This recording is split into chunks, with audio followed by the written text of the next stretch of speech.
আসসালামু আলাইকুম রহমতুল্লাহ। আপনাদের ফেসবুক পেজকে একটি সেফটি দেওয়ার জন্য বা একটি সেভ করার জন্য যদি কেউ হ্যাক করে, সেটা কিভাবে রক্ষা করবেন বা সেটা কিভাবে রিটার্ন আনবেন, সেই ভিডিওটা আজকে আপনাদেরকে দেখাবো। তো আশা করি আপনারা ভালো আছেন। আমার ভিডিওটা দেখবেন, আমি স্ক্রিনে চলে যাব। আর ভিডিওটা ভালো লাগলে ফলো দিয়ে আমাদের সাথেই থাকবেন নতুন নতুন টিপস পেতে। ধন্যবাদ। আজকে আপনাদেরকে দেখাবো কিভাবে আপনার ফেসবুক যদি কেউ হ্যাক করে দেয় কিভাবে সেটা রিটার্ন আনবেন, সেই ভিডিওটা আজকে আপনাদেরকে দেখাবো।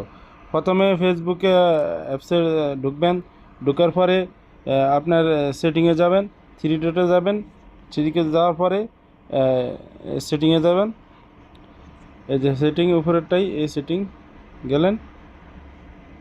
সেটিংয়ে যাওয়ার পরে প্রথম অ্যাকাউন্ট সেন্টার, এটাতে যাবেন।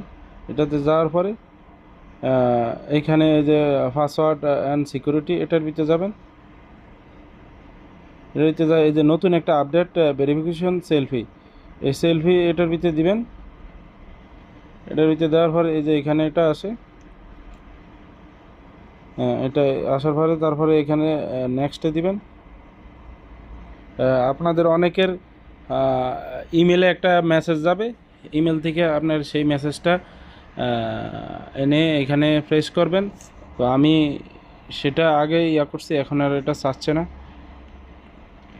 এই যে তারপরে এই যে এখন একটা আছে, এটা আসার পরে ডাইনে তাকাইতে বলছে, উপরে তাকাইতে বলছে, আবার ডানে, আবার উপরে, আবার ডানে,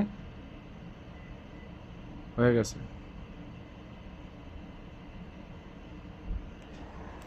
তো এইভাবে আপনার ফেসটাকে ভেরিফাই করে নেবেন। এতে করে যদি আপনার ফেসবুক কেউ হ্যাক করে, আবার পুনরায় সেটাকে অফার্স নিয়ে আসতে পারবেন।